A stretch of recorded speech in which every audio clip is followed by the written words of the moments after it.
जिस तरह हमारी जिंदगी में बहुत इंपॉर्टेंट पार्ट है लाइफ का हमारी इनकम, इसी तरह कंपनी की लाइफ का भी बहुत इंपॉर्टेंट पार्ट है उसकी इनकम।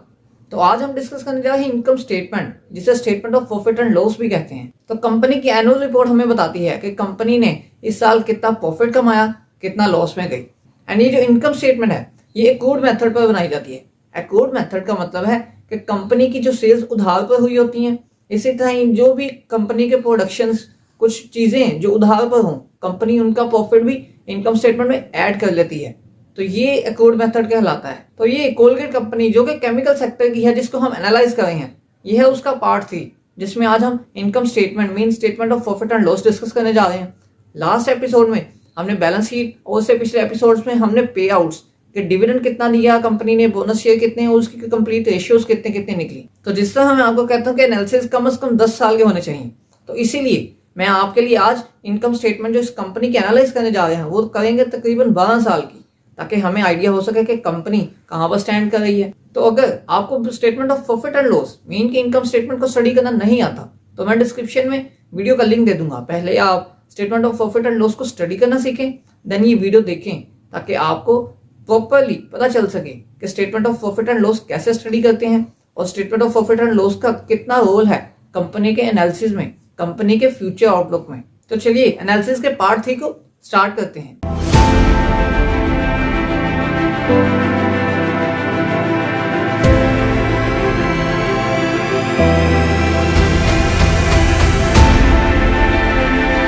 यह है जी statement of profit and loss, जिसे इनकम स्टेटमेंट भी कहते हैं।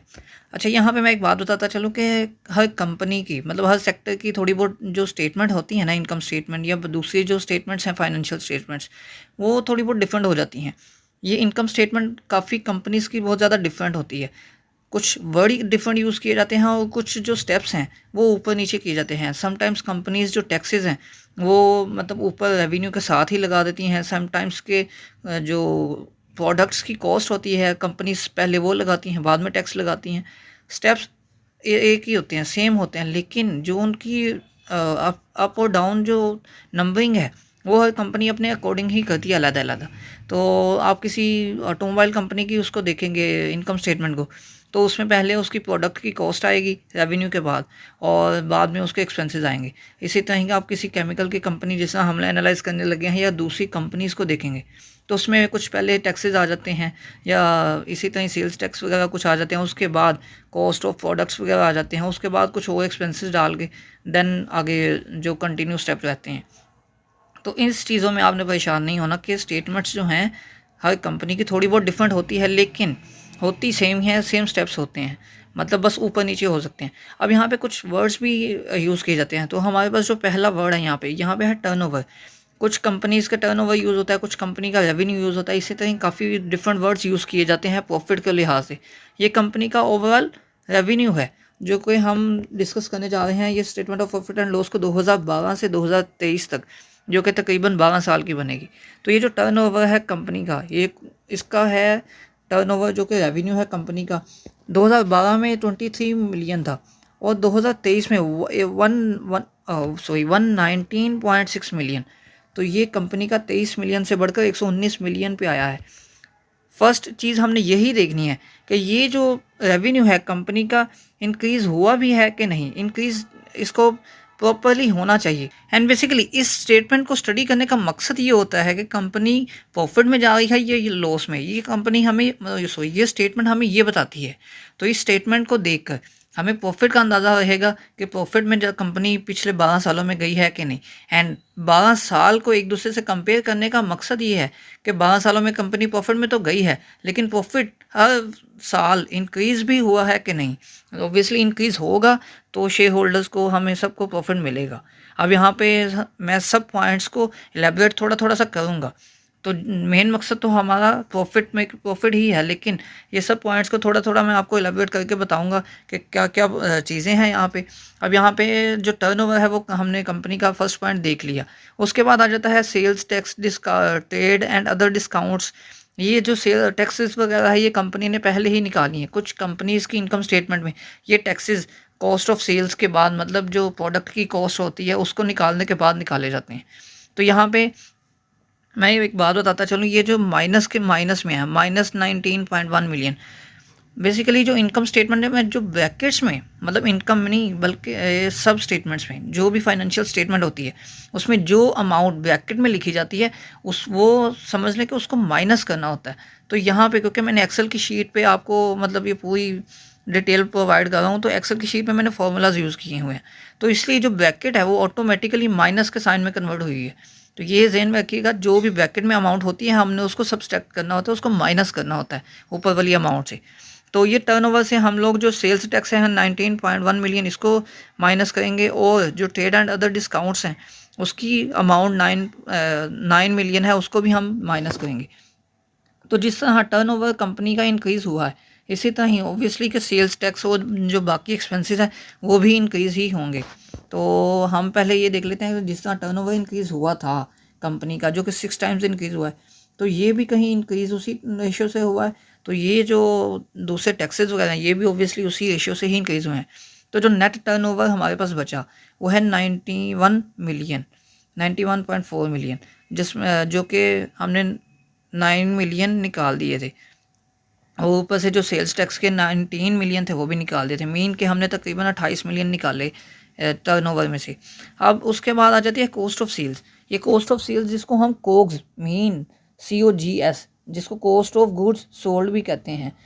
अब ये मतलब कि जो प्रोडक्ट बनाई जाती है अभी बन के समझ लें कि कंपनी में ही पड़ी है, तो उस कंपनी में पड़े तक प्रोडक्ट बनने तक जो खर्चा आया है वो कंपनी का है ये। अब वो कंपनी का जो खर्चा है वो तक इसमें आया है 65.3 मिलियन, जो कि ऑब्वियसली जो खर्चा है वो हमने टर्नओवर से, जो हमने रेवेन्यू से माइनस करना है। तो जो माइनस करेंगे हम 91 मिलियन से 65.3 मिलियन, तो वो हमारे पास जो बाकी जो ग्रॉस प्रॉफिट बचेगा वो हमारे पास बचेगा 26 मिलियन। अब ये जो ग्रॉस प्रॉफिट है, ग्रॉस प्रॉफिट और नेट प्रॉफिट का आप लोगों को बताता चलूँ। बेसिकली मैंने जो स्टेटमेंट्स आपको समझाई हुई हैं कोर्स में, जो वीडियोस अपलोड हैं उनके लिंक्स मैं डिस्क्रिप्शन में भी दे दूंगा। उसमें कम्प्लीटली हर जो पॉइंट है उसको एलेबोरेट किया गया, उसको बयान किया गया फुल्ली डिटेल से। तो आप उस जो वीडियोस हैं उनको देखकर जो फाइनेंशियल स्टेटमेंट्स हैं उनको ईजिली स्टडी कर सकते हैं, और इनको फिर आप इजीली जज भी कर सकते हैं, एनालाइज कर सकते हैं। ये जो ग्रॉस प्रॉफिट होता है ये वो प्रॉफिट है जिसमें से कंपनी के जो मतलब फुली टैक्सेशन, फुली जो कॉस्ट वगैरह वो निकाली नहीं होती। और उसके बाद जो आ जाता है नेट प्रॉफिट, वो प्रॉफिट होता है जो कि कंपनी का असल प्रॉफिट होता है, जिसमें से सारी कॉस्ट, सारी टैक्सेस, सारी जो एक्सपेंसेस हैं वो कंपनी के निकले होते हैं। तो ये जो ग्रॉस प्रॉफिट कंपनी का वो 26 मिलियन है। अब ये जो ग्रॉस प्रॉफिट है 2023 में तो 26 मिलियन है, तो हम 2012 में देख लेते हैं। 2012 में 5.4 मिलियन था, जो कि अब 26 मिलियन है, जो कि ये भी तकरीबन 5 टाइम्स इंक्रीज़ है। अब यहाँ पे कुछ थोड़ी सी समझ ले के बात जो मुझे नज़र आई है कि जो टर्नओवर है वो 6 टाइम्स इंक्रीज़ हुआ है, और यहाँ पे जो ग्रॉस प्रॉफिट है वो 5 टाइम्स इंक्रीज़ हुआ है, जो कि 6 टाइम इंक्रीज़ होना चाहिए था। लेकिन इसकी रीज़न ये हो सकती है कि इन्फ्लेशन बहुत ज़्यादा हो गई है, तो ऑब्वियसली प्रॉफिट रेट्स जो होते हैं वो डिक्रीज़ हो जाते हैं जब इन्फ्लेशन इंक्रीज़ होती है।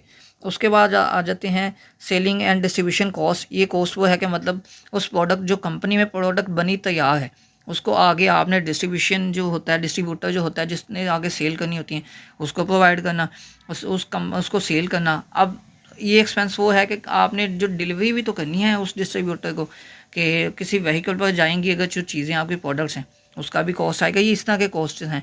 आगे एडमिनिस्ट्रेटिव कॉस्ट हैं और अदर एक्सपेंसेस हैं, और अदर ये जो 3 एक्सपेंसेस हैं ये कंपनी के माइनस होंगे। उसके बाद जो नेक्स्ट पॉइंट आ जाता है ये है अदर इनकम। अच्छा, ये अदर इनकम एक्चुअली ये होती है जो कंपनी ने अपनी फैक्ट्री से, मतलब अपनी कंपनी ने खुद जो जनरेट किए होते हैं पैसे, वो होता है कंपनी का रेवेन्यू, कंपनी का टर्नओवर। और जो कंपनी ने अपनी कंपनी के आउट से जो कंपनी को पैसा मिलता है, मीन कंपनी ने कहीं इन्वेस्टमेंट की हो, इसी तरह कंपनी ने कोई बॉन्ड्स वगैरह बाय की हो या म्यूचुअल फंड में कहीं इन्वेस्ट किया हो, ये कंपनी के अदर इनकम में आते हैं। तो कंपनी की अदर इनकम ये हमारे लिए बहुत इंपॉर्टेंट है कि देखें कि कंपनी की जो अदर इनकम है वो इंक्रीज़ भी हो रही है कि नहीं। तो ये अदर इनकम जो कि 2023 की 2.1 मिलियन है, इसको हम 2012 की देखते हैं कि ये इंक्रीज़ भी हुई है कि नहीं। तो 2012 में जो अदर इनकम थी वो 62,000 थी जस्ट, जो कि अब इंक्रीज़ होकर 2.1 मिलियन है, जो कि एक अच्छी चीज़ है कि इंक्रीज़ हुई है अदर इनकम भी कंपनी की। उसके बाद आ जाता है प्रॉफिट फ्रॉम ऑपरेशंस, जो कि कंपनी का प्रॉफिट आ गया। जो ऑपरेशंस मतलब कंपनी के हैं, बाहर के जो फंडिंग है, सॉरी फंडिंग कह दिया, इन्वेस्टमेंट्स हैं, म्यूचुअल फंड्स वगैरह है, बॉन्ड्स वगैरह, उनसे जो इनकम आई है, या कंपनी ने जो खुद प्रोडक्ट्स वगैरह बनाई हैं उनसे जो कंपनी को प्रॉफिट हुआ है वो है 16 मिलियन, 16.6 मिलियन। और इसको भी अगर हम लास्ट ईयर से देखें तो कंपनी का 2.2 मिलियन था, जो कि 16 मिलियन हुआ है, जो कि कंपनी का तकरीबन 7 to 8 टाइम्स इंक्रीज़ है। तो ये अच्छी चीज़ है कि कंपनी का इतना जो प्रॉफिट है फ्रॉम ऑपरेशंस ये इंक्रीज़ हुआ है। उसके बाद आ जाता है finance cost and bank charges. अच्छा, ये फाइनेंस कॉस्ट बैंक चार्जेस वगैरह ये होते हैं कि जिस तरह हम भी बैंक में अकाउंट ओपन करवाते हैं तो बैंक अपने चार्जेस करता है, इसी तरह कंपनी के जो अकाउंट्स ओपन हुए होते हैं, इसी तरह कंपनी के जो ट्रांजैक्शंस वगैरह होती हैं, कंपनी उनको एनुअल चार्ज करती है उस कंपनी को। और इसी तरह काफ़ी बैंक के काफ़ी दूसरे भी एक्सपेंसेस वो कंपनी के ऐड किए जाते हैं। तो ये एक्सपेंसेस है तो ये माइनस में है। तो ये जो इनकम स्टेटमेंट मतलब जो फाइनेंशियल स्टेटमेंट्स होंगी, ये अमाउंट उसमें ब्रैकेट में लिखी जाएगी। तो क्योंकि मैं पहले ही बता चुका हूँ, एक्सेल की शीट पे मैंने आपको ये चीज़ें प्रोवाइड की हैं, तो इसलिए फार्मूलाज़ की वजह से ये ब्रैकेट हट कर ऑटोमेटिकली माइनस में कन्वर्ट हो चुका है। तो बैंक चार्जेस जो कि 0.1 मिलियन मतलब 1,50,000 थे कंपनी के 2023 में हैं, तो जो कि 17,000 थे 2012 में। जिस तरह कंपनी का रेवेन्यू बाकी चीज़ें इंक्रीज़ हुई हैं, प्रॉफिट इंक्रीज़ हुआ है, तो ऑब्वियसली जो बैंक चार्जेस वगैरह हैं, फाइनेंस कॉस्ट है, वो भी इंक्रीज़ होना था। अब जो प्रॉफिट बिफोर टैक्सेशन, ये इसको बेसिकली ईबिट भी कहते हैं, main earning before interest and tax. EBIT काफ़ी रेशियोज़ को कैलकुलेट करने के लिए फार्मूलाज में यूज़ की जाती है। ये प्रॉफिट बिफोर टैक्सेशन को ईबिट कहते हैं। यहाँ पे बहुत कन्फ्यूजन हो जाती है काफ़ी पर्सनस को। तो यहाँ पे जो प्रॉफिट बिफोर टैक्सेशन है, ये है 16.5 मिलियन। तो ये भी ऑब्वियसली इंक्रीज 2012 से 2.2 से लेकर 16.5 मिलियन तक इंक्रीज़ हुआ है, जो कि तकरीबन 7 to 8 टाइम्स इंक्रीज़ ही है। उसके बाद आ जाते हैं टैक्सेशन।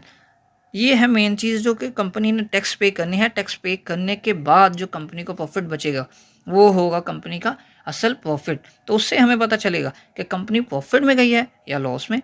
तो टैक्सेशन जो कंपनी की है वो 66.1 मिलियन कंपनी का हम माइनस करेंगे प्रॉफिट बिफोर टैक्सेशन में से, जो कि 16.5 मिलियन थी। तो हमने 6.1 मिलियन माइनस किया, तो हमारे पास जो प्रॉफिट आफ्टर टैक्सेशन मीन के नेट प्रॉफिट जो हमें कंपनी का बचा है वो है 10.4 मिलियन। 10.4 मिलियन प्लस में है, इसका मतलब है कि कंपनी प्रॉफिट में गई है। अब 12 साल की जो ये एनालिसिस हैं, 12 साल की जो इनकम स्टेटमेंट को एक ही दफ़ा एनालाइज करने का हमारा मकसद ये है कि कंपनी 12 साल में प्रॉफिट में तो गई है, लेकिन 12 साल में प्रॉफिट उसका इंक्रीज़ भी हुआ है कि नहीं। तो हम कंपेयर करने का मकसद ये था, तो हम बेसिकली इसी को देख लेते हैं। वो कंपनी का 10.4 मिलियन है, तो हम 2012 में देखते हैं और अब 2023 के मुकाबले में 23 के अब कंपेयर करते हैं कि कितना जनरल इंक्रीज़ हुआ है। तो 1.6 मिलियन जो कि 2012 में था वो इंक्रीज़ होके 10.4 मिलियन।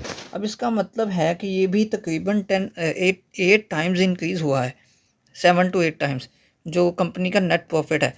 ये बहुत अच्छी चीज़ है कि कंपनी पिछले 12 सालों में किसी भी साल लॉस में नहीं गई। और सबसे अच्छी चीज़ इसमें ये है कि कंपनी 12 सालों में जो प्रॉफिट में गई है उसका प्रॉफिट इंक्रीज़ ही हुआ है हर एनुअल में, मतलब एनुअली इंक्रीज़ होता जा रहा है। अब यहाँ पर अर्निंग पर शेयर, ये जो मुझे थोड़ी सी मतलब इसमें थोड़ी सी फीलिंग जो मुझे अच्छी नहीं लगी वो मैं आपके साथ शेयर करता चलूँ। अर्निंग पर शेयर, क्योंकि जो हम इन्वेस्टर्स हैं हमारे लिए अर्निंग पर शेयर बहुत ज़्यादा मैटर करती है। 2012 में कंपनी की जो अर्निंग पर शेयर थी वो 37.19 थी, 71 रुपीज़। अभी जो 37 रुपये जो कंपनी की अर्निंग पर शेयर थी वो इंक्रीज़ मतलब 2013 में तो 2014 में थोड़ी बहुत मतलब अप्स एंड डाउन्स के साथ इंक्रीज़ डाउन होती गई। और जो 2020 में 21 में जो कंपनी की अर्निंग पर शेयर थी वो थी 89.68 मिलियन, जो कि बहुत अच्छी थी।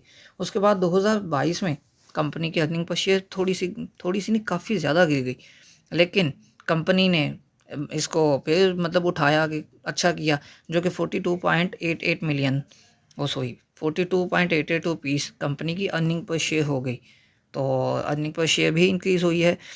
तो यहाँ पे जब हमने इस कंपनी की इनकम स्टेटमेंट को एनालाइज़ किया तो इससे हमें प्रॉपरली कंफर्म हो रहा है कि कंपनी में इन्वेस्ट करना बिल्कुल भी ख़तरे की बात नहीं है। कंपनी में हम इन्वेस्ट करेंगे तो ये कंपनी हमें प्रॉफ़िट ही देगी। तो आप भी जिस कंपनी को एनालाइज़ करवाना चाहते हैं इसी तरह प्रॉपरली और इतने लॉन्ग टर्म के लिए, लॉन्ग टर्म इन्वेस्टमेंट के लिए, तो आप कमेंट सेक्शन में कमेंट करें कंपनी का नाम लिख के, तो मैं आपके लिए एनालिसिस करूँगा 10 से 15 साल के जितने भी मुझसे एनालिसिस हुए मैं एनालिसिस करूँगा, ताकि आपके लिए, मेरे लिए, बाकी हम सब के लिए फ़ायदेमंद हो सके।